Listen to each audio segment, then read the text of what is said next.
الله وبركاته.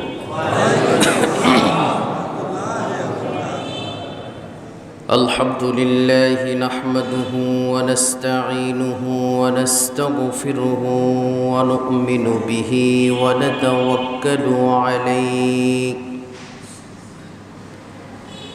ونعوذ بالله من شرور أنفسنا ومن سيئات أعمالنا من يهد الله فلا مضل له ومن يضلله فلا هادي له نشهد أن لا إله إلا الله وحده لا شريك له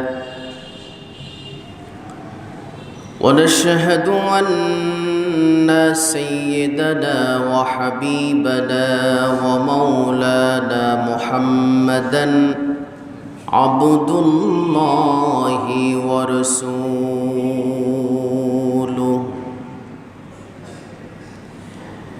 الذي أرسله بالحق بشيرا ونذيرا وداعيا إلى الله بإذنه وسراجا منيرا فقد قال الله تعالى في كلامه المجيد والفرقانه الحميد أعوذ بالله من الشيطان الرجيم بسم الله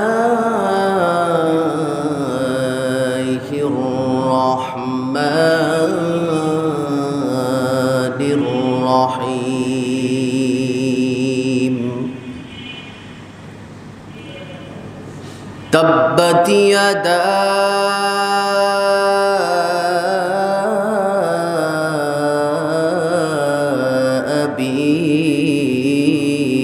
لهب وتب ما أغنى عنه ماله وما كسب سيصلى نارا ذات لهب وامرأته حمالة الحطب في جيدها حبل من مسد وقال تعالى إن الله وملائكته يصلون على النبي يا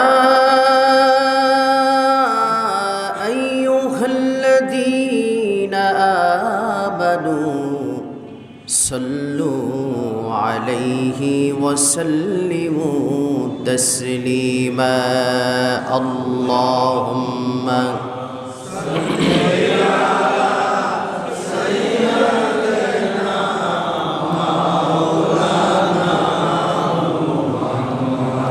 وعلى آل سيدنا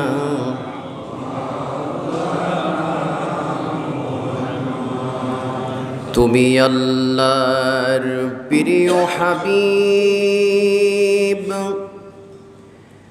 এসেছিলে এই ধরাতলে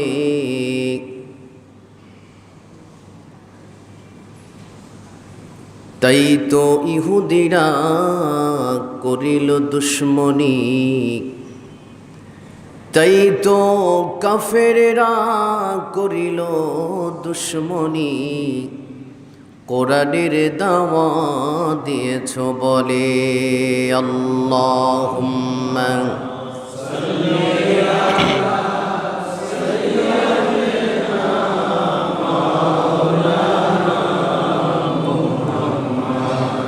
وعلى آل سيدنا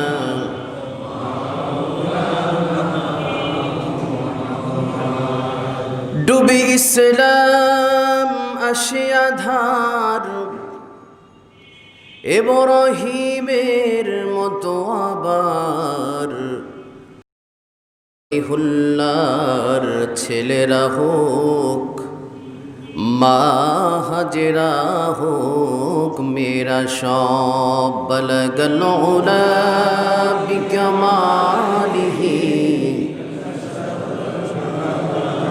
বিজামালিহি, হসনত জমিউ খিসালিহি, সাল্লু আলাইহি। উহুদের মাঠে দিয়েছ দান, তথাপি জমিনে রেখেছ ইসলাম। ভুলে গেছি মোরা তোমারই বিধান, ভুলে গেছি মোরা তোমারই কোরআন।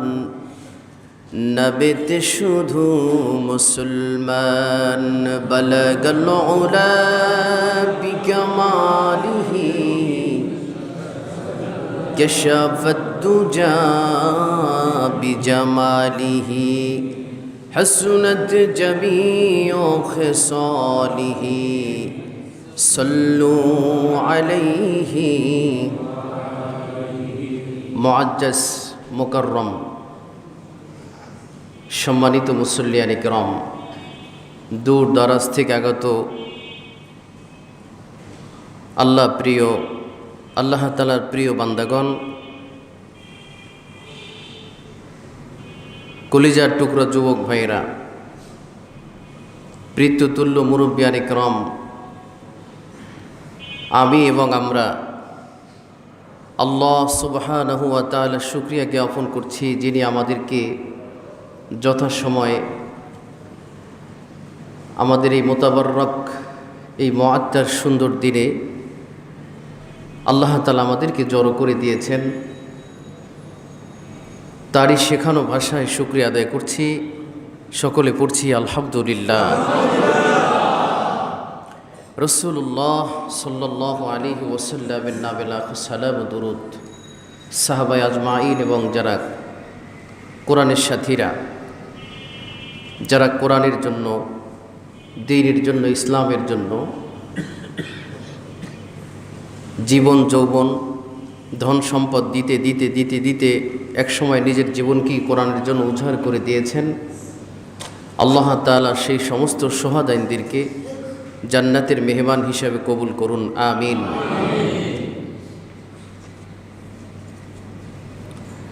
দোয়া করছি তাদেরকে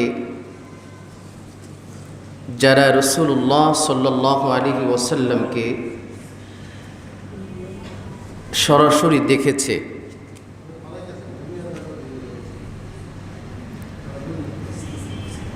এবং ঈমান নিয়ে মৃত্যুবরণ করেছে।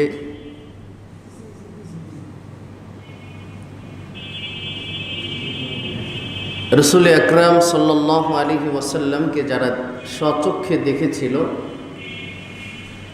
এবং ঈমান এনেছিল তাদেরকে বলা হয় সাহাবী। তাদের ব্যাপারে আল্লাহ তাআলা বলছেন রাদিয়াল্লাহু আনহুম ওয়া রাদু আন, যে আমি আল্লাহ তাদের উপরে রাজি হয়ে গেছি। তাদের কাজ কর্ম কথাবার্তা বেচাকেনা লেনদেন ওঠা বসা এত প্রিয় ছিল যে আল্লাহ তাআলা বলছেন রাদিয়াল্লাহ, আমি আল্লাহ তাদের উপরে রাজি। ওয়া রাদু আন, আর তারাও আমার উপরে রাজি। এক পক্ষ তো রাজি থাকলে রাজি হয় না, দুই পক্ষ রাজি থাকলেই রাজি হয়, সম্বন্ধ হয়। তো আল্লাহ তাআলার সাথে সম্পর্ক হয়েছে, সম্বন্ধ হয়েছে দুই পক্ষের রাজি থাকার কারণে। আর এক পক্ষ ছিল যারা রাসূলুল্লাহ সাল্লাল্লাহু আলাইহি ওয়াসাল্লামের জাবানায় ছিল, তাকে দেখেছে কিন্তু তার ডাকে সাড়া দেয়নি,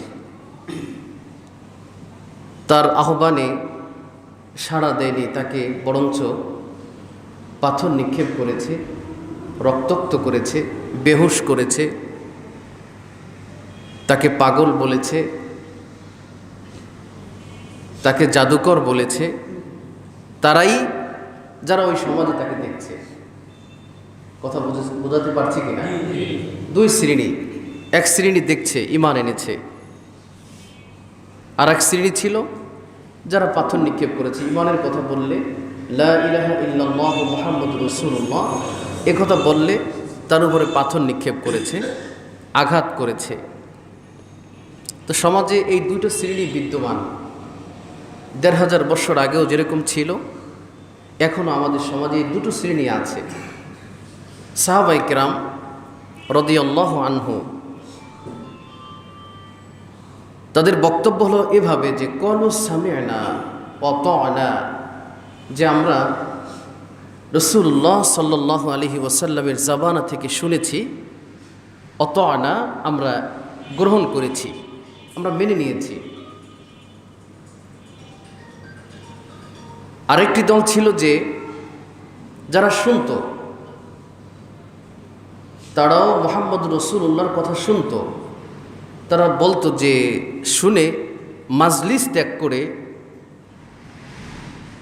রাসূলুল্লাহ সাল্লাল্লাহু আলাইহি ওয়াসাল্লামের থেকে বের হয়ে বলতো যে সামি'না আমরা শুনেছি, ওয়া আসাইনা আমরা মানব না, শুনেছি কিন্তু মানব না। একদল শুনে ঈমান আনার, এই লা ইলাহা ইল্লাল্লাহকে বাস্তবায়ন করার জন্য জীবন যৌবন সব দিয়েছে।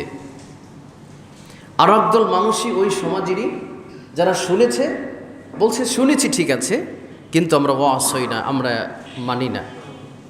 ঠিক তেমনি আমাদের সমাজও এই দুটো শ্রেণী এখনও বিদ্যমান, যারা শুনছে মানছে না, শুনছে মানছে না। আর একদল শুনছে, প্রতিজ্ঞা করেছে যে আজকে থেকে মানব, জীবন থাক যাক, জীবন আল্লাহর, যাক আল্লাহর জন্য নাকি।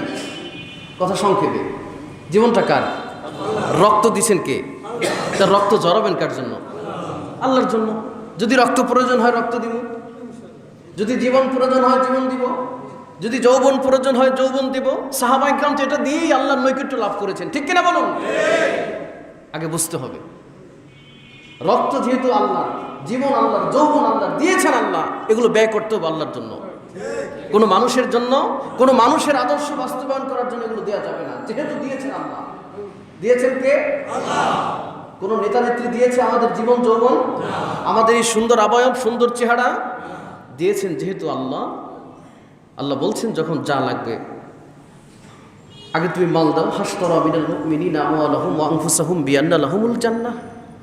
তো মুমিনরা তো এই ওয়াদাবদ্ধ হয়েছে, আল্লাহর সাথে একটা সম্পর্ক হয়েছে, একটা তাআল্লুক মুআল্লা হয়েছে। এই যে আমার প্রয়োজনে, আমার দ্বীনের প্রয়োজনে, লা ইলাহা ইল্লাল্লাহ মুহাম্মাদুর রাসূলুল্লাহর প্রয়োজনে যখন ধন সম্পদ লাগবে, টাকা পয়সা লাগবে, দিতে থাকবে, দিতে দিতে দিতে এখন আর টাকা পয়সা দিলে চলবে না, এখন লাগবে জীবন, তখন যৌবনও দিতে হবে, জীবনও দিতে হবে। সুবহানাল্লাহ বলুন।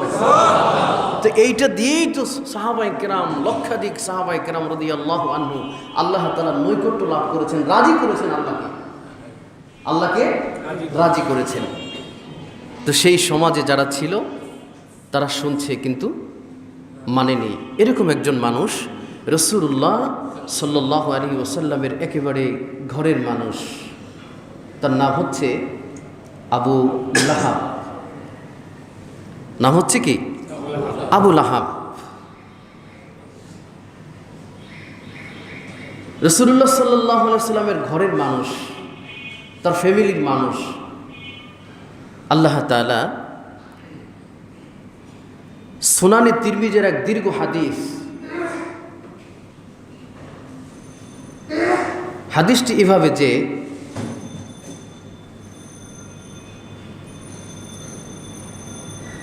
ক্বালা রাসূলুল্লাহ সাল্লাল্লাহু আলাইহি ওয়াসাল্লাম যাতা ইয়াউমিন আলা সফা।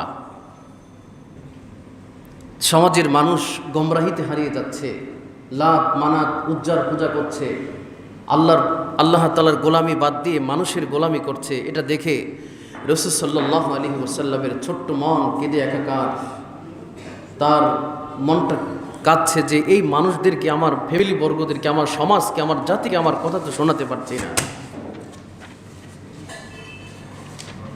যখন এই অবস্থা চলছে তখন রাসূলুল্লাহ সাল্লাল্লাহু আলাইহি ওয়াসাল্লাম খুব সকালে তিনি সাফা মারওয়ায় উঠলেন।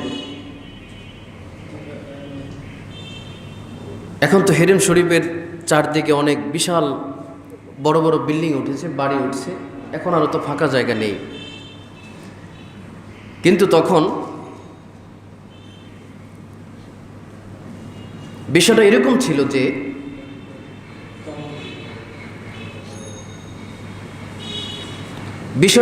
ছিল যে তখন অনেক বিশাল ফাঁকা জায়গা ছিল, এত বিল্ডিং বাড়ি ঘর ছিল না।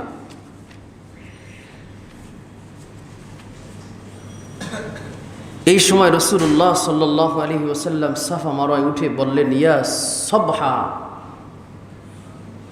সবহা, যে হে ভোরের বিপদ, হে সকালের বিপদ বলে তিনি চিৎকার করতে লাগলেন। আরবের লোকেরা যখন কোনো বিপদে পড়তো তখন লোকেরা পাহাড়ে উঠে এরকম ডাকাডাকি করত। হাদিসে দুইভাবে এসেছে, অথবা প্রত্যেক গোত্রকে নাম ধরে ধরে ডাকলেন, ইয়া বানি হাশেম, ইয়া বানি আব্দুল মুত্তালিব, ইয়া বানি আমার, এভাবে তিনি নাম ধরে ধরে ডাকলেন। যখন এভাবে করে ডাকলেন, ডাকার পরে চারদিক থেকে সব লোকেরা বের হয়ে আসলো। কারণ এটা আরবের একটি অভ্যাসই ছিল যে সকালবেলা যদি কেউ ডাকাডাকি করে তাহলে লোকেরা সব এক জায়গায় জড়ো হয়। হয়তোবা কোনো রাত্রে কোনো গোত্রে বিপদ পড়েছে, কোনো দুর্ঘটনা ঘটেছে, এটা জানানোর জন্যই মূলত সবাইকে একত্র করত। তখন সবাই ঘর থেকে বের হয়ে আসতো। সানাজিদুল কোরাইশ নেতৃবৃন্দ, আম মানুষ, খাস মানুষ, প্রভাবশালী মানুষ সবাই বের হয়ে আসছে। বের হয়ে আসার পরে রাসূল সাল্লাল্লাহু আলাইহি ওয়াসাল্লাম বললেন, আনজির আশিরাতাকাল আকরাবিন, তোমরা আমার নিকট আত্মীয়, তোমরা আমার কাছের মানুষ, তোমরা আমার প্রতিবেশী, তোমরা আমার সমাজ।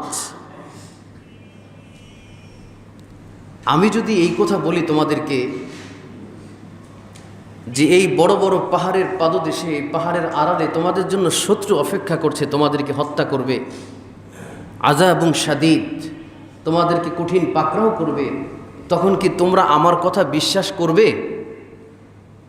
রাসূলুল্লাহ সাল্লাল্লাহু আলাইহি ওয়াসাল্লাম এই কথা বললেন যে আমি যদি তোমাদেরকে বলি যে পাহাড়ের পাদদেশে তোমাদের জন্য শত্রু অপেক্ষা করছে, তোমরা অচিরেই ধ্বংস হয়ে যাবে, তোমাদেরকে শত্রু আক্রমণ করবে, তখন তোমরা কি আমার কথা বিশ্বাস করবে? তখন লোকেরা বলল, বিশ্বাস করব না কেন? কারণ তুমি তো সাদিকুল আমিন, তুমি তো আল আমিন, তুমি তো কখনোই মিথ্যা বলো না, তো বিশ্বাস করবো না কেন? তুমি তো এ যাবৎ কোনো মিথ্যা কথা বলো না। একথা বলার পরে রাসূল সাল্লাল্লাহু আলাইহি ওয়াসাল্লাম বললেন, তাহলে তোমাদেরকে আমি আরাইতুম, আমি দেখতে পাচ্ছি, আন্না আখবারতুকুম আন্নাল উদা মুমাসসিকুম আও মুসিকুম ওয়া আনতুম তুসাদ্দিকুন, আমি তোমাদেরকে এক সত্যের দিকে আহ্বান করছি, আমি তোমাদেরকে এক জান্নাতের দিকে আহ্বান করছি, তোমাদেরকে আমি একটি পথের দিকে আহ্বান করছি, যেই পথটি হচ্ছে লা ইলাহা ইল্লাল্লাহু তুফলিহুন। তোমরা যদি লা ইলাহা ইল্লাল্লাহ বলো তাহলে তোমরা এই কঠিন আযাব থেকে মুক্তি পেয়ে যাবে। অনেক দামি কথা না? অনেক দামি কথা না? সুন্দর করে উজু করলে, নামাজ পড়লে 1 রাকাতে 27 রাকাতের সওয়াব হয়, জুতা গোছাই দিলে অমুক সওয়াব হয়, ভালো করে দামি টুপি পরলে সওয়াব হয়। এই কথায় কোনো মাইর আছে? আমার কথা বোঝেন নাই? রাসূল সাল্লাল্লাহু আলাইহি ওয়াসাল্লাম যদি মানুষদেরকে দাওয়াত দিতেন, এই বলে যে আপনারা আসেন, নামাজ পড়েন, এরপরে খাবার ভাগ করে খাই, সবাই জিকির আজকার করি, তাসবিহ তাহলিল পড়ি, এরপরে একজনের পিছনে পিছনে লাইন ধরে সমাজের মধ্যে দাওয়াত দিই, তাহলে রাসূল সাল্লাল্লাহু আলাইহি ওয়াসাল্লাম কি পাথরের আঘাত খাইতেন? কথা বোঝাতে পারিনি। রাসূল সাল্লাল্লাহু আলাইহি ওয়াসাল্লাম কি কোনো মায়ের কোনো প্রতিপক্ষের আঘাতে আঘাতপ্রাপ্ত হতেন কেন? আপনি এখানে যদি বলি সুন্দর করে ওযু করে নামাজ পড়লে অনেক সওয়াব হয়, প্রত্যেককে সালাম দিবেন অধিক সওয়াব হবে, কোনো মাইর আছে? তিনি বলছেন লা ইলাহা ইল্লাল্লাহু তুফলিহুন, তোমরা লা ইলাহা ইল্লাল্লাহ পড়ো, লা ইলাহা ইল্লাল্লাহ পড়ো। কারণ যাদের সামনেই দাওয়াত দিয়েছিলেন তারা লা ইলাহা ইল্লাল্লাহর ব্যাখ্যা জানতেন, লা ইলাহা ইল্লাল্লাহর অর্থ জানতেন। লা ইলাহা ইল্লাল্লাহ মানে হচ্ছে এই সমাজের আমার আর কোনো নেতৃত্ব চলবে না, নেতৃত্ব চলবে আল্লাহর রাসূলের। এটা তারা বুঝতে পেরেছিলেন। এটা বুঝতে পেরে ফাকালা আবু লাহাবিন সানাজিদুল কোরাইশ নেতৃবৃন্দের মধ্যে, তিনি তৎকালীন সময় আরবের ধর্মমন্ত্রী ছিল, নাম হচ্ছে আবু লাহাব। ইবনে হিশাম লেখেন যে রাসূলুল্লাহ সাল্লাল্লাহু আলাইহি ওয়াসাল্লাম যে সমাজে বসবাস করতেন, যখন এই দাওয়াত দিয়েছিলেন তখন এই সমাজের নেতৃত্ব হলো আবু জাহালের হাতে। ৪৯ সদস্য বিশিষ্ট একটি মন্ত্রী পরিষদ ছিল, তার মধ্যে আবু জাহেল ছিল প্রধানমন্ত্রী, আবু সুফিয়ান, আবু লাহাব ছিল ধর্মমন্ত্রী, আবু সুফিয়ান শিক্ষামন্ত্রী। এরকম করে ৪৯ সদস্য বিশিষ্ট একটি মন্ত্রী পরিষদ। একটা দেশ চালাতে হলে একটা স্ট্রাকচার দরকার না? যখন এই দাওয়াত দিলেন আবু লাহাব ধর্মমন্ত্রী, একদিকে রাসূলুল্লাহ সাল্লাল্লাহু আলাইহি সাল্লামের চাচা, তিনি বললেন যে আলী হাজা জামাতানা, তুমি আমাদেরকে এই লা ইলাহা ইল্লাল্লাহর জন্য দাওয়াত দিছো, এই লা ইলাহা ইল্লাল্লাহর জন্য আলী হাজা জামাতানা, এই জন্য কি আমাদেরকে একত্রিত করলা? তাব্বাল্লাকা ইয়া মুহাম্মদ আলী হাজা জামাতানা, তুমি ধ্বংস হয়ে যাও, তুমি ধ্বংস হয়ে যাও, তুমি এই লা ইলাহা ইল্লাল্লাহর জন্য সকালবেলা আমাদেরকে ঘুম থেকে ডেকে উঠিয়ে এখানে আমাদেরকে পাহাড়ের পাদদেশে একত্র করলা, তুমি ধ্বংস হয়ে যাও। এই হলো একটি রিওয়ায়াত। অন্য একটি রিওয়ায়াত হচ্ছে যে রাসূলুল্লাহ সাল্লাল্লাহু আলাইহি ওয়াসাল্লাম যখন এই কথা বললেন, বলার সাথে সাথে আবু লাহাব একটি পাথর উঠালেন, পাথর উঠিয়ে রাসূলুল্লাহ সাল্লাল্লাহু আলাইহি ওয়াসাল্লামের গায়ে মারবেন। তো সেখানে আবু তালিবও ছিল, আবু লাহাবও চাচা, আবু তালিবও চাচা। তো সব চাচা কি এক চাচা? ভাই মারা যাওয়ার পরে সম্পদ কেমনে লুণ্ঠন করবে, সম্পদ কেমনে চুরি করবে, সম্পদ কেমনে ভাইতে ভাতিজাদেরকে ঠকাইয়ে নিজের করে নিবে, এরকম চাচা, কুলাঙ্গার চাচা আছে না সমাজে? তো ওটাও তো চাচা, চাচা তো বাবার ভাই। তো আবু তালিবও চাচা আর আবু লাহাবও চাচা। যখন তিনি পাথর উঠালেন রাসূলুল্লাহ সাল্লাল্লাহু আলাইহি সাল্লামের গায়ে মারবেন, তখন পিছন দিক থেকে ঠাস করে হাতটা ধরে ফেললেন। আবু তালিব ধরে বললেন, খামোশ, আমরা যদি ভাতিজা মুহাম্মদের গায়ে পাথর মারি তাহলে বাইরের লোক তাকে মেরেই ফেলবে। আপনার ভালো না লাগে আপনি লা ইলাহা ইল্লাল্লাহ পড়েন না, কিন্তু আপনি তো পাথর মারতে পারেন না। এ হলো একটি রিওয়ায়াত। দ্বিতীয় রিওয়ায়াত হচ্ছে যে পাথরটা উঠিয়ে তিনি একেবারে মেরে দিলেন। মারছে মাথায়, পড়ছে ঘাড়ে। মারছে কোথায়? কিন্তু মুহাম্মদ আমিনের পড়ছে ঘাড়ের উপরে। চারদিকে তাকিয়ে দেখে কেউ নেই পাশে। আজ মনে হচ্ছে মুসলমানের পাশে কেউ নাই, কিন্তু মুসলমানের সাথে আছে কে? আল্লাহ। ইন্নাল্লাহা মা'ানা, আছেন কে? আল্লাহ। মনে হচ্ছে আজকে হুজুরদের সাথে কেউ নাই, মনে হচ্ছে যে আলেমদের সাথে কেউ নাই, কিন্তু এটা মনে রাখতে হবে আল্লাহ আছেন। আল্লাহ আগেও ছিলেন, এখনো। মুহাম্মদ আমিন ঝরঝর করে কাঁদছেন। এইগুলো তৃতীয় রিওয়ায়াত। চতুর্থ রিওয়ায়াত হচ্ছে যে আবু লাহাব একদিন ডেকে এসে বললেন, ভাতিজা মুহাম্মদ সাল্লাল্লাহু আলাইহি ওয়াসাল্লাম, আমি তো এই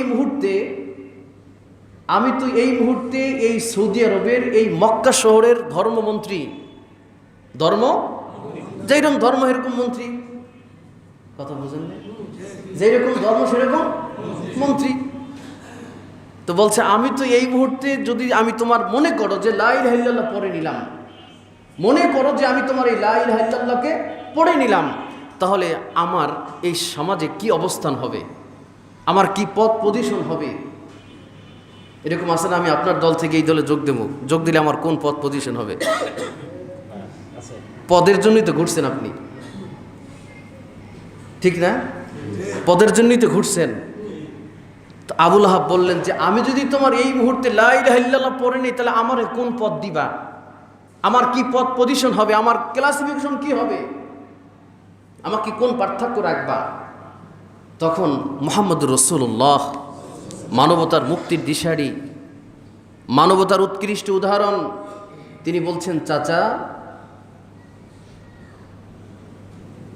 বেলালের যে পথ, খাব্বাবের যে পথ, খুবাইবের যে পথ, সুমাইয়ার যে পথ, আরাদের যে পথ, কাকা ইয়া উম্মু, আপনার ঠিক একই পথ হবে, আপনার জন্য আলাদা কোনো পথ হবে।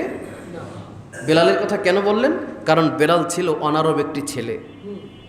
বেলালের বাড়ি মক্কা শহরে নয়, বেলালের বাড়ি হচ্ছে বর্তমান ইথিওপিয়া, আফ্রিকার একটি প্রদেশের থেকে, সেখান থেকে এসেছেন। একেবারে বেটে, চুলগুলা এলোমেলো, দেখতে উস্কো খুস্কো, নাকটা বোচা, পা, আফ্রিকার মানুষের স্বাভাবিকভাবে শরীরের হাত পা এরকম মোটা মোটা থাকে, দেখতে অসুন্দর। এই জন্য রাসূলুল্লাহ সাল্লাল্লাহু আলাইহি ওয়াসাল্লাম বললেন যে চাচা, বেলালের যে অবস্থা আপনার ঠিক একই অবস্থা হবে, আপনার জন্য আলাদা কোনো পথ, লা ইলাহা ইল্লাল্লাহ বললে আপনার জন্য আলাদা কোনো পথ নেই। তখন আবুল আহাব বললেন যে ও তো, যেই কালেমা আমাকে বেলালের কাতারে নামিয়ে দেয়, যেই কালেমা আমাকে হাবশির বেলালের কাতারে নামিয়ে দেয়, খাব্বাবের কাতারে নামিয়ে দেয়, খুবাইবের কাতারে নামিয়ে দেয়, তোমার ওই কালেমা ধিক, তাব্বাত আলি হাজা জামাতানা, তুমি এই কালেমার দাওয়াত দাও যেই কালেমা আমাকে তোমার বেলালের কাতারে নামাই দেয়, তোমার এই কালেমার আমি ধিক্কার দেই। ধমক দিছি কি বলে? বোঝেন না আপনারা কথা? ধমকটা দিছি কি বলে? আমি তো উলুবনে মুক্তা সরাতে চাই না, কথা বুঝতে হবে আমার। উলুবনে মুক্তা সরিয়ে কোনো লাভ নেই। ধমক দিছেন, তাব্বাল্লাকা ইয়া মুহাম্মদ আলী হাজা জামাতানা, যে ধ্বংস তুমি, তোমার এই কালেমা, যেই কালেমা আমাকে বেলালের কাতারে নামিয়ে দেয়, তোমার এই কালেমা আমি গ্রহণ করতে চাই না। এই বলে তাকে পাথরও মারল, ধমকও দিল এবং বলছে তোমার কালেমাকে ধিক্কার দিই। তাব্বাল্লাকা ইয়া মুহাম্মদ, তুমি এই কালেমার জন্য মানুষকে জড়ো করো, এই কালেমার জামাতে দাওয়াত দাও। ধমক দিছে কি বলে? তাব্বাত, বলেন তো, তাব্বাত। রব্বুল আলামিন বলেন, সাথে সাথে এই শব্দটাকে আল্লাহ রব্বুল আলামিন কোট করে নিলেন, যেই শব্দ দিয়ে তার প্রিয় নবী মুহাম্মদুর রাসূলুল্লাহ সাল্লাল্লাহু আলাইহি ওয়াসাল্লামকে ধমক দিলেন, ওই শব্দটাকে আল্লাহ রব্বুল আলামিন আবার আবু লাহাবের দিকে ফিরিয়ে দিলেন। আল্লাহ রব্বুল আলামিন বলেন, তাব্বাত ইয়াদা আবি লাহাবি ওয়া তাব, ধ্বংস হোক সেই হাত, যেই হাত দিয়ে আমার নবী, প্রিয় নবীর গায়ে পাথর মেরেছে, ধ্বংস হোক, ধ্বংস হয়ে যাক সে হাত, যে হাত দিয়ে তাব্বাত ইয়াদা, ইয়াদা হলো বহু বচন, ইয়াদুন হলো এক বচন। ইয়াদুন অর্থ হাত, ইয়াদা দুই হাত, কয় হাত? তাহলে পাথর মারছে কোন হাত দিয়া? এক হাত দিয়ে। কান খাড়া করে শুনতে হবে। ইয়াদুন শব্দের অর্থ হাত, আর ইয়াদা অর্থ দুই হাত। আল্লাহ তাআলা ব্যবহার করছেন দুই হাতের কথা, পাথর মারছে কয় হাত দিয়া? দুই হাত ব্যবহার করছেন এই জন্য যে এক হাত, এই ডান হাতের সহযোগী ছিল বাম হাত। আল্লাহ রাব্বুল আলামিন বলেন অন্য জায়গায়, আল-ইয়াওমা নাখতিমু আলা আফওয়াহিহিম ওয়া তুকাল্লিমুনা আইদিহিম ওয়া তাশহাদু আরজুলুহুম বিমা কানু ইয়াকসিবুন। কিয়ামতের দিন, কঠিন মুসিবতের সময় আমি আল্লাহ রাব্বুল আলামিন তার জবানকে বন্ধ করে দিব। আল-ইয়াওমা নাখতিমু আলা আফওয়াহিহিম, আমি তার জবান বন্ধ করে দিই। ওয়া তুকাল্লিমুনা আইদিহিম, তুকাল্লিমু কথা বলবে, আইদিহিম তোমার হাত, আবার হাতের কথা, কিসের কথা?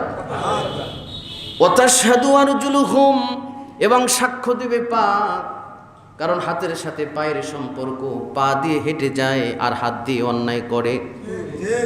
আল্লাহ রাব্বুল আলামিন বলেন অতুকাল্লিমুনা আইদিহিম, সাক্ষ্য দেবে পা, সাক্ষ্য দেবে পা আর হাত দেবে, হাত বলবে কথা, হাত যা বলবে পা বলবে রব্বুল আলামিন হ্যাঁ এটাই করেছে, এটাই করেছে, আমি নিজে সাক্ষী আছি।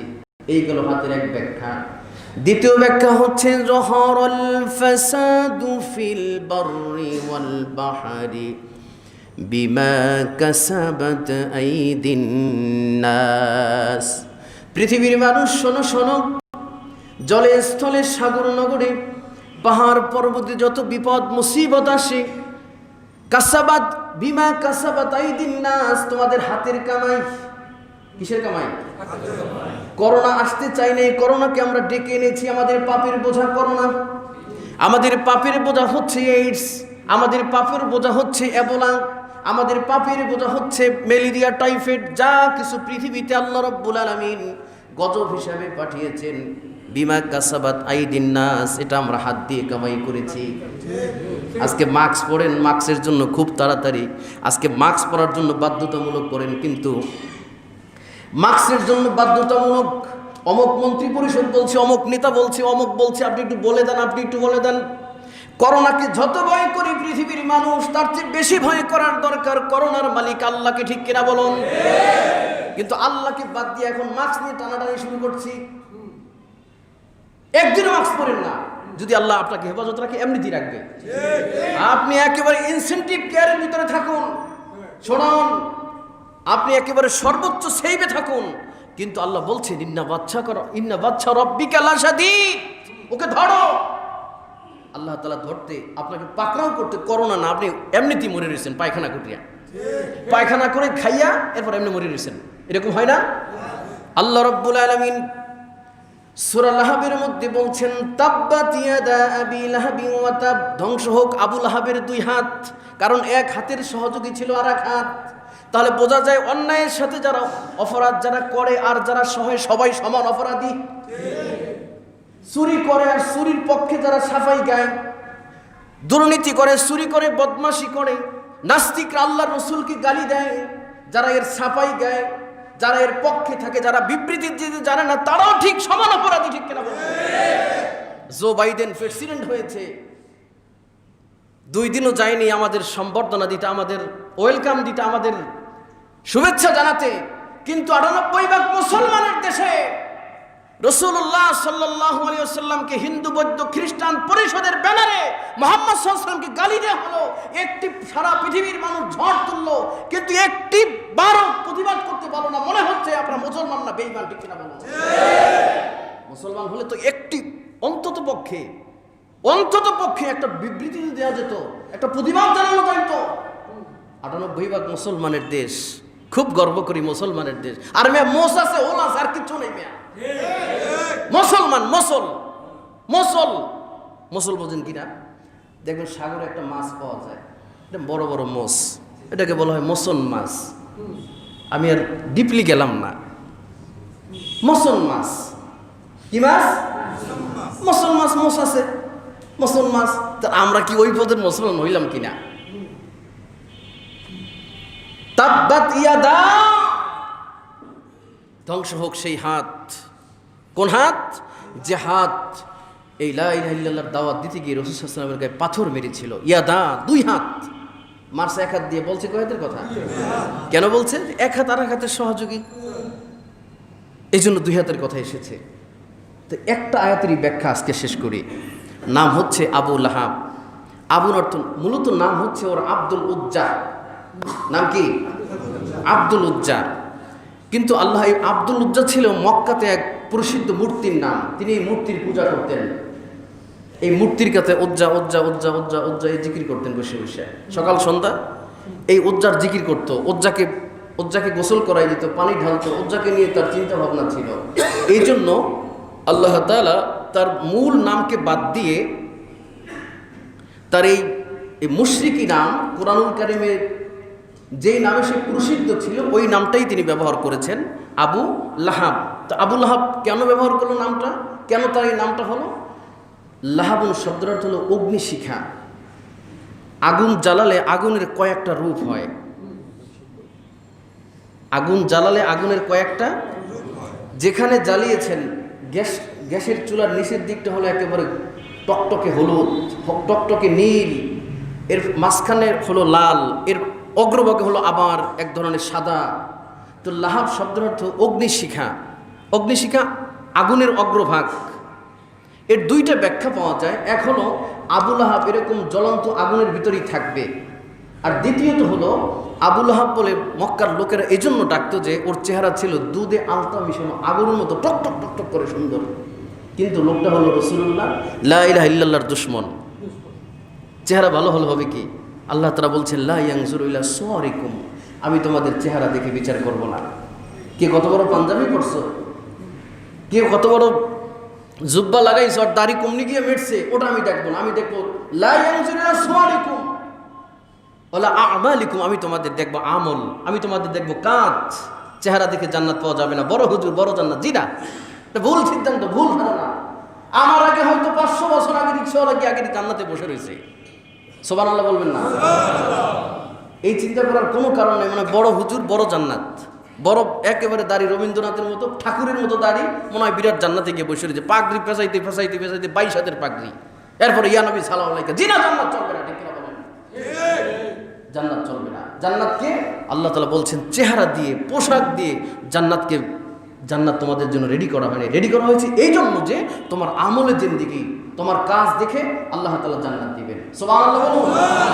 তা আবু লাহাব ছিল একেবারে টকটকে সুন্দর, দুধে আলতা মিশানো, দুধের ভিতরে রং মিশালে যেরকম চেহারা এরকম চেহারা ছিল, কিন্তু লোকটা কোথায় যাবে? জাহান্নামে।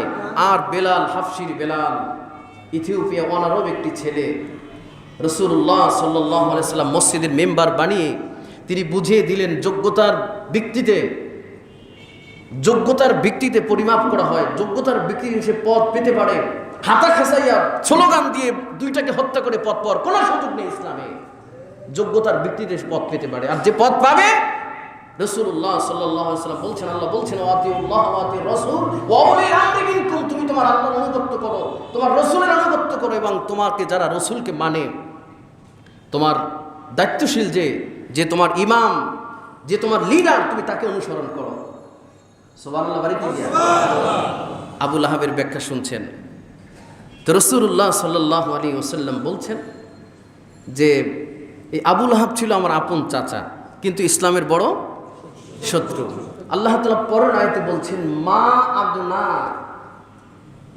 আগনা, কোনো কাজে আসবে না, কোনো কাজে আসবে না।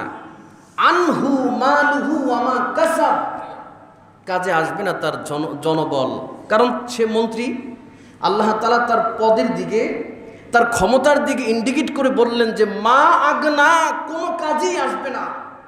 আবু লাহাব বলতো যে, আবু লাহাবের ব্যাপারে আরেকটা বদনাম ছিল আরবে, যখন কাবাঘর সংস্কার করা হয় তখন কাবাঘর সংস্কার করতে গিয়ে দুটো স্বর্ণের মূর্তি পেয়েছিল আরবের লোকেরা কাবাঘরের নিচে।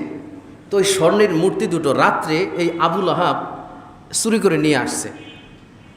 বেটার চেহারা সুন্দর, বেটার চেহারা আসলে কি, এই যে বুঝতে পারছেন, বেটার চেহারা সুন্দর কিন্তু আসলে চোর। তো সমাজে ওরে মানুষে আড়ালে আবডালে চোর বলেও ডাকতো। মূর্তি চুরি করছে, স্বর্ণের মূর্তি। তো ওর প্রায় 1200 স্বর্ণ ঘরে মজুদ ছিল। তো ও বলতো যে, যখন আযাবের কথা বলতো, আল্লাহ তাআলার আযাবের ভয় দেখানো হতো, তখন বলছে আমার কাছে স্বর্ণ আছে, রৌপ্য আছে, আমার ক্ষমতা আছে, সব দিয়ে আমি পার হয়ে যাব, আমি আমার স্বর্ণ দিয়ে আমি পার হয়ে যাব। তখন আল্লাহ তাআলা এই দিকে ইন্ডিকেট করে বললেন যে মা আগনা আবু লাহাব দ্বারা আবু লাহাবের 14 গোষ্ঠী, খালাতো ভাই, মামাতো ভাই, মামাতো বোন, চাচাতো বোন, দুনিয়ার সবাইকে আল্লাহ তাআলা বুঝিয়ে দিলেন যে কোনো কাজে তোমার এই ক্ষমতা, তোমার এই রাজত্ব, তোমার এই প্রতিপত্ত, ওগুলো কিছুই টিকবে না যখন আমি বলবো ইন্না বাদশা রব্বিকা লাশাদীদ, আমার ধরা বড় কঠিন। কত কঠিন? তোমার মতো আরো বড় বড় ক্ষমতাধরকে, বড় বড় মন্ত্রীকে আমি মাটির সাথে মিশিয়ে দিয়েছি, তার অস্তিত্ব পৃথিবীতে খুঁজে নেই। আজকে তাদের কবরের চিহ্ন পর্যন্ত পৃথিবীতে নেই। 90-এর দশকে এই দেশে শাসন করেছিলেন স্বৈর শাসকের সাথ, খুলনার অঘোষিত সম্রাট এরশাদ শিকদার, নাম শোনেন নাই? যিনি মানুষকে দিন দুপুরে হত্যা করত। খুলনার কেন গোটা দুনিয়ার কোনো মানুষ তার সামনে মুখ খোলার সাহস পায়নি। আজ কবরের উপরে থুতু ফালানোর মতো মানুষও নাই। অঘোষিত সম্রাট এরশাদ শিকদার, নাম শোনেন নাই? খুলনা কেন গোটা দুনিয়ার কোনো মানুষ মুখ খোলেনি তার ভয়ে। তার আলাদা একটা বাহিনী ছিল, আলাদা দরজা ছিল, পালিয়ে যাওয়ার বিভিন্ন পথ ছিল, কিন্তু কোনো পথই কাজ হয় নাই। আল্লাহ শুধু ধরছেন, বাচ্চা রব্বিকাল আসাদিদ খপ করে ধরে ফেলছেন। এক ধরায় তার সব তছনছ হয়ে আজকে কবরের উপরে যে কেউ থুতু ফালাইবে, এই থুতু ফালানোর মানুষ ওখানে যায় না, ঘৃণা ভরে মানুষ ধিক্কার ভরে স্মরণ করে। আবু জাহাব আল্লাহ তাআলা এই দিকে ক্ষমতার দিকে ক্ষমতা দেখায়, যেহেতু সে এই ধরনের দাম্ভিকতা দেখিয়েছে, আল্লাহ তাআলা বলছেন মা আগনা আনহু মালুহু ওয়া মা কাসাব, তোমার এই ক্ষমতা কোনো কাজে আসবে না। মানুষ তো বিভিন্নভাবে সম্মান অর্জন করে, টাকা পয়সা দিয়ে সম্মান অর্জন করে, ক্ষমতা অর্জন করে, টাকা পয়সা হয়েছে। এরপরে হলো তার ক্ষমতা অর্জন করেছে, একটি পদে আছে, তার মন্ত্রী পরিষদ সদস্য তিনি একজন, এজন্য তার ক্ষমতা আছে। 3 নম্বর হচ্ছে অমা কাসাব। কাসাবের ব্যাখ্যায় আল্লামা ইবনে কাসির লেখেন আরও একটি সম্পদ ছিল তার সন্তান। সন্তান তো মানুষের সম্পদ নাকি? আপনার সন্তান আপনার কাছে সম্পদ না? গোটা দুনিয়া যদি বিক্রি করা হয়, বলা হয় যদি আপনার এই 5তলা বাড়িটা আমাকে দিয়ে দেবেন, আপনার সন্তানটা আমি 2 টুকরা করব, এটা দিবেন? দিবেন না কেন? ওই 5তলা বাড়ির চাইতে এই সন্তানটা আপনার কাছে আরো কোটি গুণ সম্পদ, ঠিক না? আল্লাহ তাআলা 3টা ব্যাখ্যা করলেন, মা আগনা আনহু মালুহু ওয়া মা কাসাব। তোমার জনবল, তোমার মনোবল, তোমার এই সন্তান, এগুলো কোনো কিছুই কাজে আসবে না। এই আয়াত যখন নাজিল হয়েছে, রাসূলুল্লাহ সাল্লাল্লাহু আলাইহি ওয়াসাল্লাম আর আবু লাহাব সম্পর্কে ছিল চাচা ভাতিজা, আবার সম্পর্কে ছিল জামাই, সম্পর্কে ছিল 2 ব্যয়। এটা আপনারা জানেন কিনা? সম্পর্কে ছিল ব্যয়। কিরকম? রাসূলুল্লাহ সাল্লাল্লাহু আলাইহি ওয়াসাল্লামের 2 মেয়ে উম্মে রুকাইয়া এবং উম্মে কুলসুমের প্রথম বিবাহ হয়। আবু লাহাবের 2 সন্তান উতবা এবং উতাইবা, তার 3 সন্তান ছিল, উতবা, উতাইবা, মাতাম। এই 3 সন্তানের 2 সন্তান বিবাহ করেছিল রাসূল সাল্লাল্লাহু আলাইহি ওয়াসাল্লামের 2 মেয়েকে, উম্মে কুলসুম এবং রুকাইয়াকে। রুকাইয়াকে বিবাহ করেছিল উতবা, আর উম্মে কুলসুমকে বিবাহ করেছিল উতাইবা। এই আয়াত যখন নাজিল হয়েছে, আবু লাহাব দৌড়ে বাড়িতে গিয়ে বলল, লাত মানাত উজ্জার কসম, মুহাম্মাদের মেয়েরা আমার ঘরে থাকবে আর মুহাম্মাদের আল্লাহ আমার ব্যাপারে আয়াত নাজিল করবে, এইটা মেনে নেওয়া যায় না। এই মুহূর্তে মুহাম্মাদের মেয়েদেরকে তালাক দিয়ে দাও, এই মুহূর্তে তালাক দিয়ে দিবা। মুহাম্মাদের মেয়ে আমার ঘরে দেখতে চাই না। যদি তালাক না দাও তাহলে আমি আবু লাহাবের মুখ তোমরা দেখতে পারবে না। এক কসম করে বসলেন। বাবার উপরে অত্যাচার ছেলেরা কি সহ্য করে? পিছনের ভাইরা কি বলেন? আবু লাহাবের বড় ছেলে উতবা, তিনি উম্মে কুলসুমকে তালাক দিয়ে দিলেন, যাও বাবার বাড়ি চলে যাও। কিন্তু উতাইবা ছিল একটু রাগী, উগ্র মেজাজের। তিনি করলেন কি, দৌড় দিয়ে মুহাম্মদ সাল্লাল্লাহু আলাইহি ওয়াসাল্লামের বাড়িতে গেলেন। বাড়িতে গিয়া একদলা থুথু আল্লাহ রসুলের চেহারার উপরে মেরে দিলেন। এটা করেই তিনি ক্ষান্ত হয়নি। এরপরে দৌড়ে তিনি ঘরে আল্লাহ রসুলের একটা জুব্বা ঝুলানো ছিল, একটা জামা ঝুলানো ছিল, জামাটাকে টেনে হিসড়ে নামিয়ে ছিঁড়ে টুকরা টুকরা করে একবারে ফেলে দিয়েছে। ফেলে দিয়ে দৌড়ে এসে, তাফসির এসেছে, উতাইবা আল্লাহ রসুলের মেয়ে রুকাইয়াকে চুলের মুঠি ধরে ঘর থেকে টেনে হিসড়ে নামিয়ে আল্লাহ নবীর ঘরের দিকে পাঠিয়ে দিয়েছে। অপরাধ করছে কয়টা?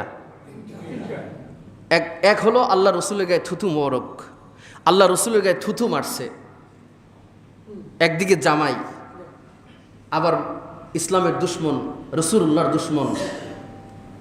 তখন আল্লাহ তাআলার এই বিষয়টা আরো কঠিন, আরো গভীর হয়ে গেল না? অন্যায় তো করছি, এরপরে আরো কিছু করছে, আরো কিছু যোগ হয়েছে, এখন অন্যায়টা আরো বড় হয়ে গেছে না? উতবা তালাক দিয়ে ক্ষান্ত রইলেন। উতাইবা এই কাজ করার পরে রাসূলুল্লাহ সাল্লাল্লাহু আলাইহি সাল্লাম বললেন যে, আল্লাহ ওর জন্য একটা কুকুর পাঠিয়ে দাও, কুকুর হাদিসে দুইভাবে এসেছে, ওর জন্য একটা নেকড়ে পাঠাও।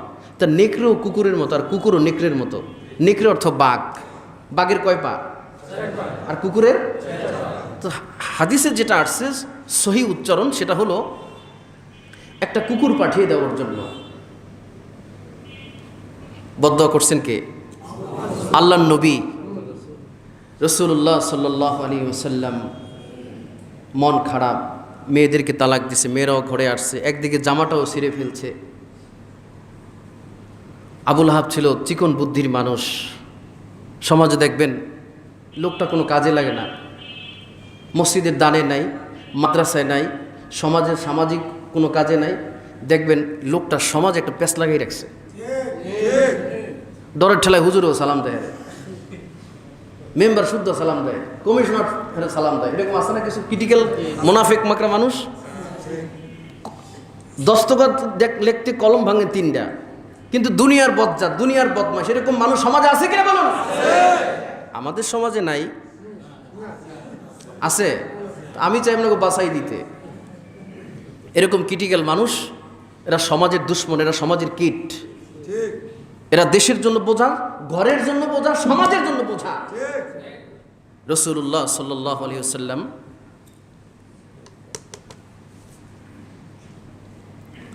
রাসূলুল্লাহ সাল্লাল্লাহু আলাইহি ওয়াসাল্লাম তিনি ভরাক্রান্ত মন নিয়ে বাড়িতে আসলেন। এদিকে আবুল আহাব তো চিকন বুদ্ধির মানুষ, চিন্তা করলো মোহাম্মদ বদদোয়া করছে, আবার সন্তানদেরকে তার মেয়েদেরকে তালাক দিয়েছে। বিষয়টা তো অত্যন্ত জটিল। ওর তো আসমানওয়ালা ওর আর জমিনেও ওর কিছু মানুষ আছে, হয়তো যে কোনো সময় প্রতিবাদ করে বসতে পারে। আর যেহেতু বদদোয়া করছে আল্লাহর রাসূল, মোহাম্মদ বদদোয়া করছে ভাতিজা, এর কোনো একটা প্রতিক্রিয়া হবেই।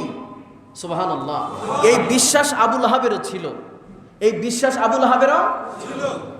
রাসূলুল্লাহ সাল্লাল্লাহু আলাইহি ওয়াসাল্লাম রাত্রে ঘুমিয়ে আছেন। আবুল আহাব ছুটলেন তার সন্তানকে নিয়ে সিরিয়ার দিকে ব্যবসা করার জন্য। এই দেশ এখন আর নিরাপদ না। তিনি ছুটলেন তাকে নিয়ে সিরিয়ায়।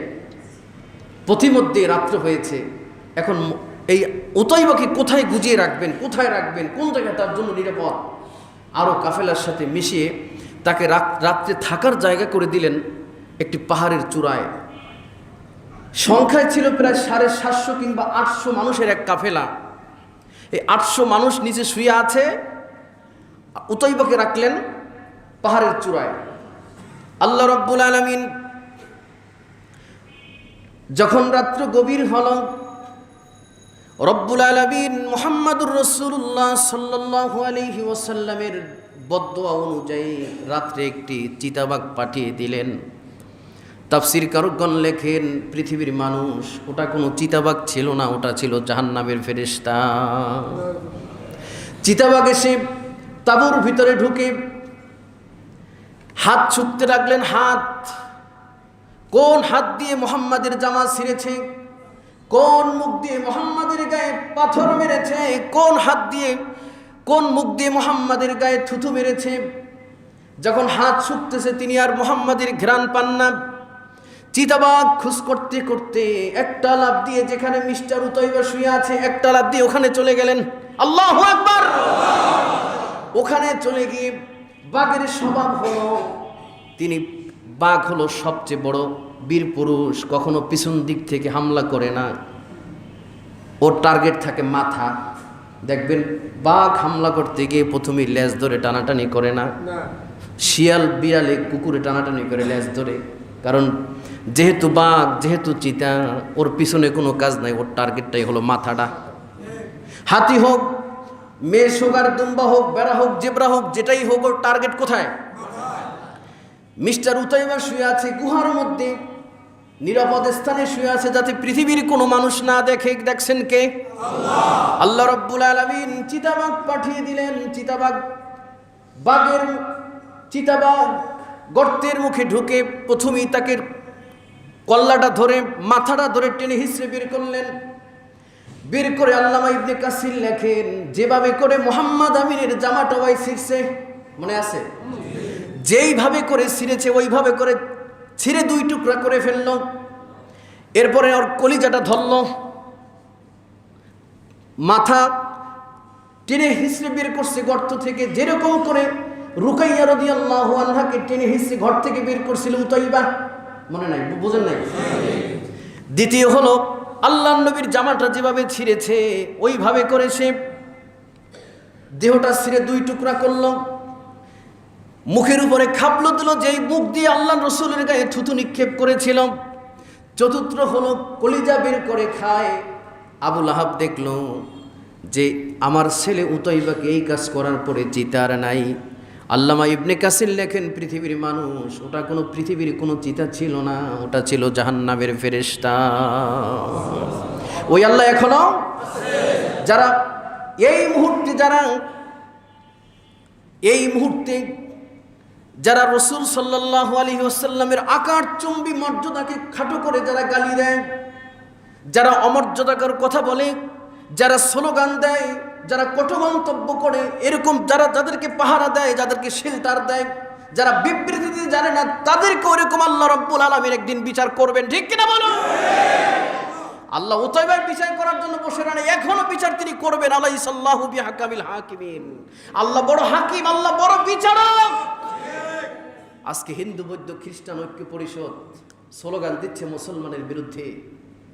আজ গুটি কয়েক নাস্তিক, গুটি কয়েক ইসলাম বিদ্বেষী আজকে গালি দিচ্ছে।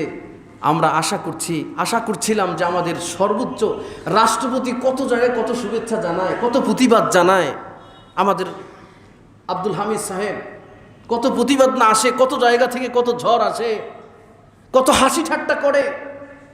কিন্তু কি আলেম মানুষ তো, আলেমের জায়গা থেকে বলছি, কোনো রাজনীতি করি না, কোনো রাজনীতি বুঝি না, রাজনীতির ধারে কাছেও নাই, তো এটা তো বুঝি, আলেম হিসাবে এতটুকু তো বুঝি। ৯৫% মুসলমানের দেশে, এদেশে আমরা ভাড়াটিয়া না, এদেশে আমরা রোহিঙ্গা হিসাবে আসি, এদেশে কারেন্টের বিল দিয়ে থাকি, এদেশে পানির বিল দিয়ে থাকি, এদেশে কর দিয়ে বসবাস করি। ঠিক কিনা বলুন? এদেশে আমরা ভাড়াটিয়া না, এদেশে আমরা ঘর জামাই হিসাবে থাকছি না। এদেশ আমাদের বাপ দাদারা ১৪ গোষ্ঠী রক্তের বিনিময় মানচিত্র স্বাধীনতা অর্জন করেছে। এদেশের কারো করুণায় স্বাধীন হয়নি, এদেশ দামাল ছেলেদের রক্ত বিলিয়ে দিয়ে এই মানচিত্র উপহার দিয়েছিলেন। এদেশে আমরা ভাড়াটিয়া হিসাবে আসিনি, আর কারো করুণায় বেঁচে থাকতে চাই না। আমাদের আব্দুল হামিদ প্রেসিডেন্ট সাহেব, কত জায়গায় কত প্রতিবাদ হয়, রাসূল সাল্লাল্লাহু আলাইহি ওয়াসাল্লামকে গালি দেওয়া হলো, গোটা বিশ্বে ঝড় উঠল, বাংলাদেশের লক্ষ কোটি মানুষের মুসলমানদের কলিজা রক্তক্ষরণ হয়েছে। একটি প্রতিবাদ কি আমরা পেতে পারি না? একটি প্রতিবাদের ভাষা কি আমাদের নেই?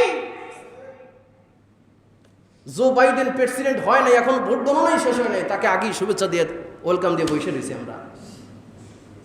ঠিক না? বুঝতে হবে। শুনুন, লেট মি ফিনিশ। পরিকল্পনা করে ইহুদি, টাকা দেয় খ্রিস্টান, আর মাঠকর্মী হলো মুসলমান। শুনুন, পরিকল্পনা করে ইহুদি, টাকা দেয় খ্রিস্টান, আর মাঠকর্মী হলো মুসলমান। এটা বুঝতে হবে। বড় দাড়ি দেখে, আর বড় পাগড়ি দেখে, বড় জুব্বা দেখে, বড় আবাকাবা দেখে ভাবার কোনো কারণ নেই লোকটা মনে হয় জান্নাতি। ওই লোকটাই মোসাদের একজন র, ওই লোকটাই ভারতের র অথবা ইসরায়েল মোসাদ হয়ে কাজ করছেন এই বাংলাদেশে। সুতরাং সাবধান। রাসূলুল্লাহ সাল্লাল্লাহু আলাইহি ওয়াসাল্লাম বলেছেন, আবু হুযায়ফা তখন তোমাদের কি হবে? কিতাবুল ফিতারের দীর্ঘ হাদিস, যেহেতু আমাদেরকে একটা বাইন্ডিংয়ের মধ্যে থাকতে হয়, জুমাবার দিন অল্প সময় নিয়েই কথা বলতে হয়, আবার জানাজা আছে। তো আবু হুযায়ফা রাদিয়াল্লাহু তাআলা আনহু বলছেন, রাসূলুল্লাহ সাল্লাল্লাহু আলাইহি ওয়াসাল্লাম বলছেন, ইয়া আবু হুযায়ফা তখন তোমাদের কি হবে? যখন তোমাদের ঈমানকে, লা ইলাহা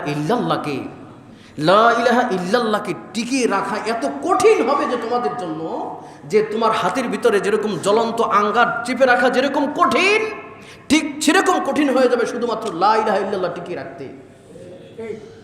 কিসের লা ইলাহা ইল্লাল্লাহ? কালেমা তো সবাই জানে, লা ইলাহা ইল্লাল্লাহ। একজন খ্রিস্টান বলছেন, যদি মুসলমানেরা আজানের শব্দ ব্যাখ্যা জানতো তাহলে কোনো মুয়াজ্জিনকে আজান দিতেই দিত না, কারণ এই ব্যাখ্যা বুঝছিল আবু লাহাব, এই যার উপর এত কথা। এই লা ইলাহা ইল্লাল্লাহর ব্যাখ্যা বুঝছিল কে? তা আপনি বলছেন কি? আপনি তো ঘুমান ফজরের সময়, এখন এখন না আপনি হেজে গুজে আসছেন, আবার বললে বলে আপনি মাইন্ড করেন, আবার বলে নাকি আপনার আবার কষ্ট লাগে, বলে নাকি আপনার গায়ে লাগে। আপনি লা ইলাহা ইল্লাল্লাহর ব্যাখ্যা কি বলছেন? আমি কি বুঝতে পেরেছি? কথা না বলি আমি আপনি বুঝছি লা ইলাহা ইল্লাল্লাহ মুহাম্মাদুর রাসূলুল্লাহ। প্রত্যেক বাসা বাড়িতে গিয়ে ভিক্ষুক ভিক্ষা চায়। এখন আজকে লা ইলাহা ইল্লাল্লাহ এটা গেল ভিক্ষার ঝুলির একটা পাথেয় হয়ে। আজকে লা ইলাহা ইল্লাল্লাহ এটা মানে বুঝছি যে লা ইলাহা ইল্লাল্লাহ, এরপরে ফজরের আজান হবে, ঘুমাই থাকবো। এটা কি বলছি আপনি? এইটা কি লা ইলাহা ইল্লাল্লাহর ব্যাখ্যা হতে পারে? এখন না আপনি সেজেগুজে সবাই এসে বসে রয়েছেন। এখন তো আসারই কথা, মাগরিব থাকবেন, এশায় থাকবেন। কেন থাকবেন? যে সে এমনিতে ঘোরাফেরা করি, তা কি করবো, যাই মসজিদে গিয়ে নামাজ পড়ে আসি। এ কথা তো আমার 1000 বলা আছে, এ কথা তো 1000 বলা আছে। ফজরের নামাজ কে পড়তে পারে? এশারের নামাজ কে পড়তে পারে? রাসূলুল্লাহ বলছেন ফজরের নামাজ, এশারের নামাজ কোনো মুনাফিক পড়তে পারে না। মুনাফিক পড়তে পারে না। একজন রাসূলুল্লাহ সাল্লাল্লাহু আলাইহি ওয়াসাল্লাম বলছেন যে ফজরের আবহাওয়া এজন্য ভালো যে ফজরের আবহাওয়ার সাথে ফজরের পরের বাতাসের সাথে কোনো বাতাসের কোনো মুনাফিকের কোনো শ্বাস নিঃশ্বাস নেই। এই জন্য ফজরের বাতাসটা এত স্নিগ্ধ, এত উত্তম। কথা বোঝেন না? কারণ ফজরের নামাজ পড়তে পারে কে? যে জান্নাতি। কথা বোঝেন নাই? আমি বোঝাতে না পারলে আমি অক্ষম, আমার অযোগ্যতা। ফজরের নামাজ পড়তে পারে কে? যে জান্নাতি। আর ফজরের সময় ঘুমাই থাকে কে? যে মুনাফিক। তো এখন তো সবাই আসছেন, ফজরে কোথায় ছিলেন? কথা বলে আপনার আবার কষ্ট লাগে যে ওস্তাদ যে এরকমই বলে। হ্যাঁ, এরকমই তো বলা। আমি তো আমার ব্যক্তিগত কথা বলি নাই, একটাও না। আপনি টান দিয়ে দেখেন, শত শত বক্তব্য আছে ইউটিউবে। ব্যক্তিগত কথা বলার সময়ই তো নাই। গোটা কোরআন আল্লাহ তাআলা জান্নাত জাহান্নাম ঘটনা দিয়ে সাজিয়ে রেখেছেন। ব্যক্তিগত কথা আর পীরের কথা আর মুরব্বির কথা বলার সময় আছে নাকি? কথা হবে কার? আল্লাহ নবীর। মনে থাকবে। সুতরাং নামাজি হন, আল্লাহর কালেমাকে শক্ত করে ধরি। লা ইলাহা ইল্লাল্লাহ মানে হচ্ছে ফজরের নামাজ পড়া। ফজরের না, লা ইলাহা ইল্লাল্লাহ মানে হচ্ছে অন্যের গোলামি না করা। লা ইলাহা ইল্লাল্লাহ মানে হচ্ছে সবটা আল্লাহর জন্য বিলিয়ে দেওয়ার নাম হচ্ছে লা ইলাহা ইল্লাল্লাহ। ঠিক তো বললেন অস্তে?